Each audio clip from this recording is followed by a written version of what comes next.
is Justine, and I'm here at Google I/O, and I had so much fun watching the presentation. And now I'm going to head over and chat with Sundar, the CEO of Google. He just left the stage, so let's go have a chat.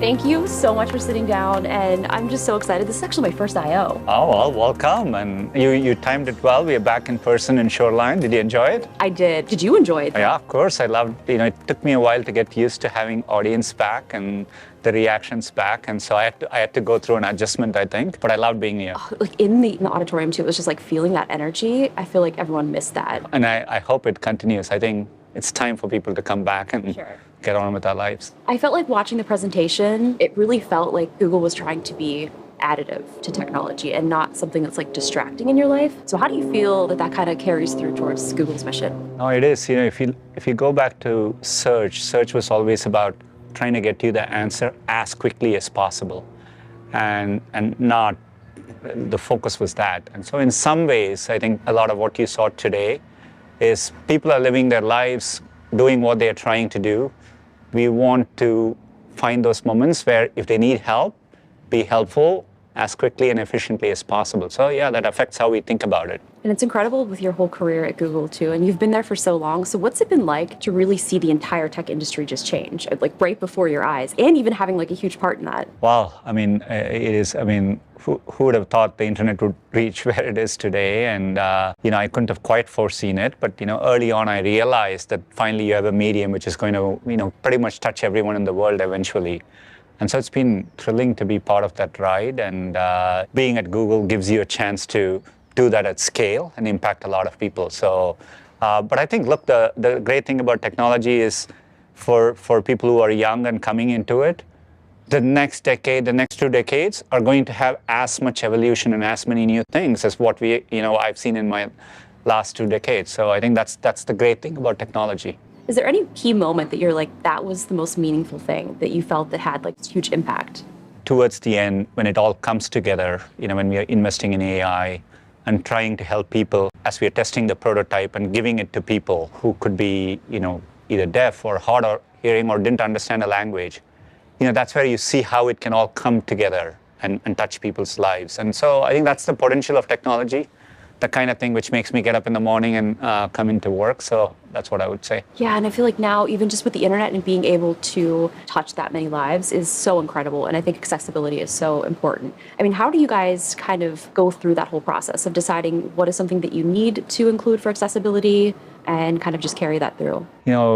We've deeply cared about it in our mission. And so, if anything, we're constantly across every product, be it getting to everyone in the world, trying to make it as affordable as possible, making sure we are thinking through deeply for people with disabilities, and working to make sure the products work for them. All that. There's a lot of work still left to do.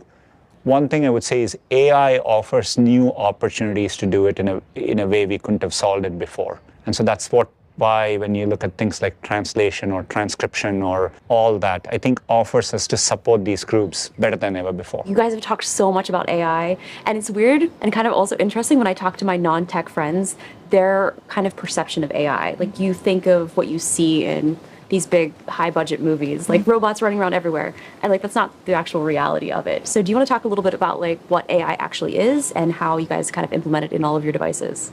Look, in many ways, the kind of AI we are talking about is, as humans, like you and I are using language fluently, we are looking at each other, we have context. All this is very, very hard for computers to do. So we are trying to make progress and make computers be a bit smarter, and using AI to make those things better. But it offers promise in a different way, because the same AI can be an expert on many topics. So it could be like you're talking to 1,000 different experts on any topic, right? That's the potential. So you can imagine a kid in the future being able to learn on any topic, regardless of where they're growing up, what access they have. So that's the potential we see.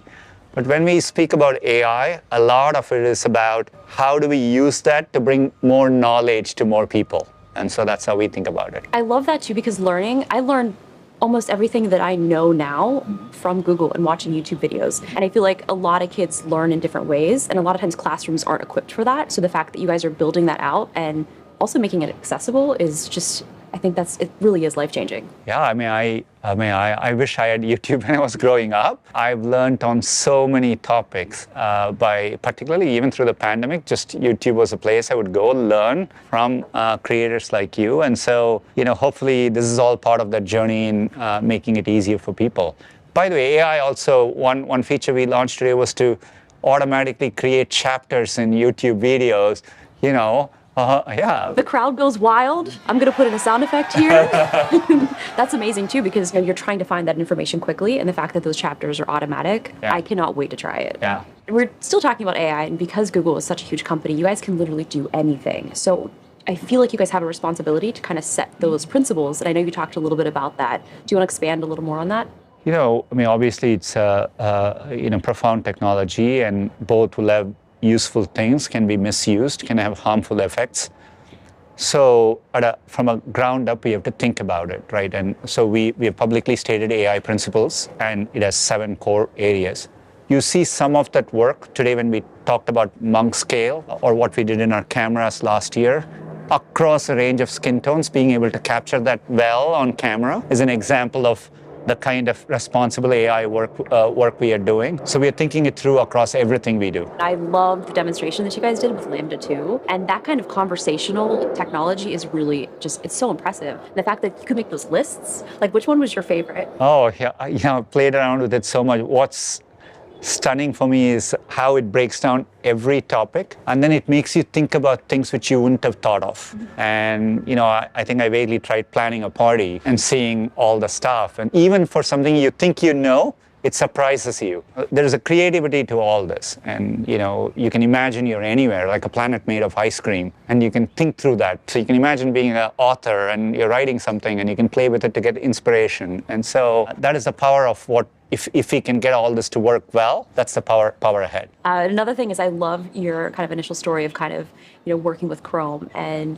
that was really impactful for me because I feel like a lot of my career has been people telling me I shouldn't do this or I shouldn't do that, and when you have sort of that conviction that something is something and it can be something, like that's really was touching for me. So like, do you have any advice for any young entrepreneurs or creators or developers who are kind of getting started and how to kind of combat hurdles? No, it's good. Look, I think it's important to remember you're going to have setbacks. It doesn't go exactly the way you, sometimes it does, but that's rare. For most people, it kind of meanders and it takes longer than you think it is. I think working with people who you think are very good, I think that's important.